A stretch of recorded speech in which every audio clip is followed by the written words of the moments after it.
If you keep doing this, you're going to. You better get ready, man. This is very important business. Be careful with what they say. I'm the best. What's your problem, man? Nobody can do it as good as me. It's incredible how great I am.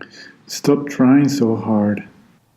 Haha, the mind with its constant bombardment of ideas and thoughts and projections about the future and judgments about ourselves and judgment about others. What a crazy fest that goes there inside this little part of our heads, no? It's continuous, it rarely stops. And especially with today's society where we're getting bombarded with images and things, so it's just like, it matches almost. It's like our mind matches that constant bombardment of media that we're constantly getting. Even right now you're getting some media here.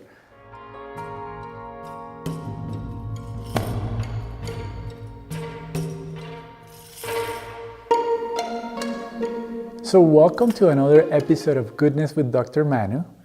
And last episode, I talked about working with anxiety by focusing on the mind, the heart, and the body. And I went very briefly over the three, and this next three episodes, including today, I'm going to focus on each one of those components. I think it will be very helpful to tackle each one individually. So today, I'm going to narrow down just on the mind, on the cognitive, mental factors of working with anxiety.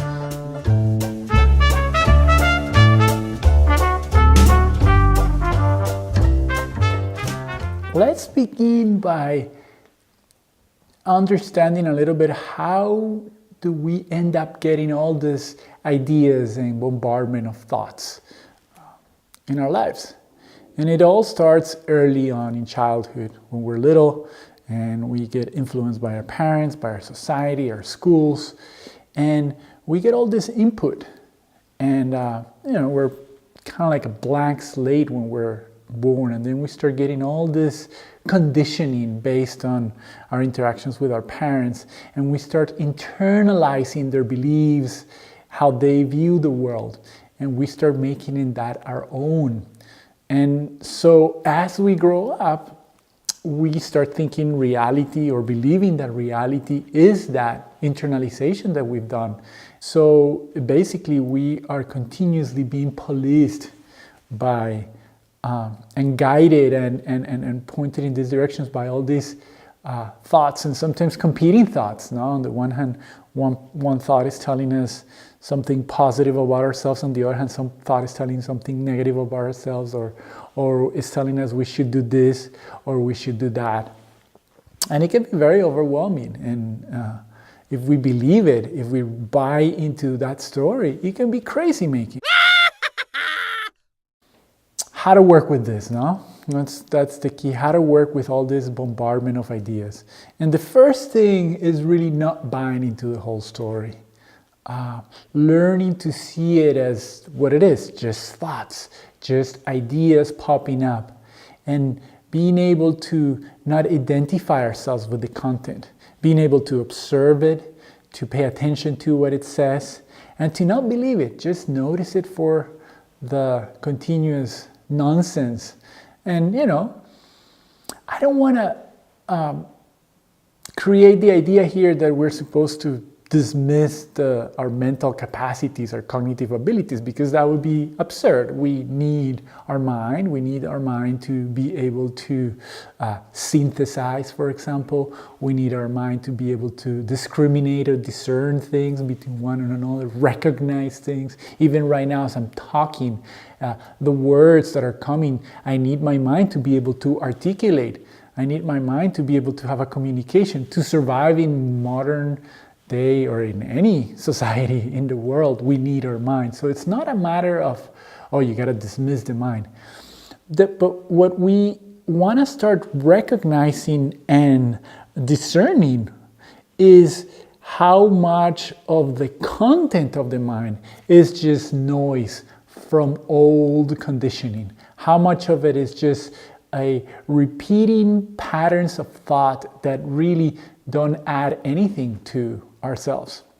And by doing that, by developing that ability to see through it, we're able to, it's there. I see you, the thoughts, I see the content, but I'm not believe it. I see it as just passing, transparent thoughts.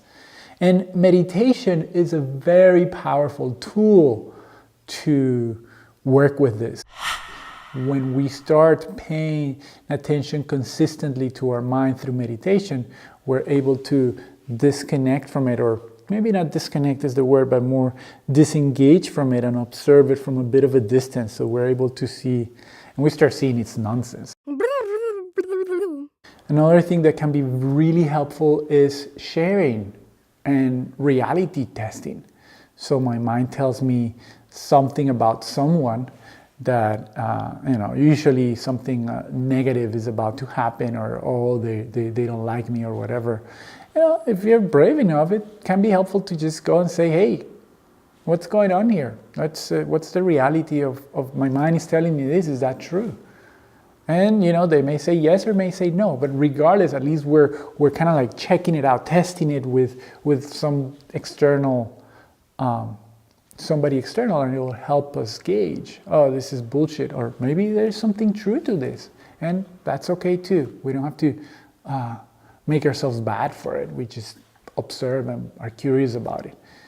And writing is also a very powerful way, writing what our mind is telling us and then looking at it from here. And it's just like we see the writing, and again, we get to observe the nonsense of all of that. I think that's it for today. Thank you very much for watching. Feel free to subscribe, and next week I will see you again with a new episode. May you have luscious and juicy hearts, solid, planted, grounded bellies, and sharp and clear minds. Thank you.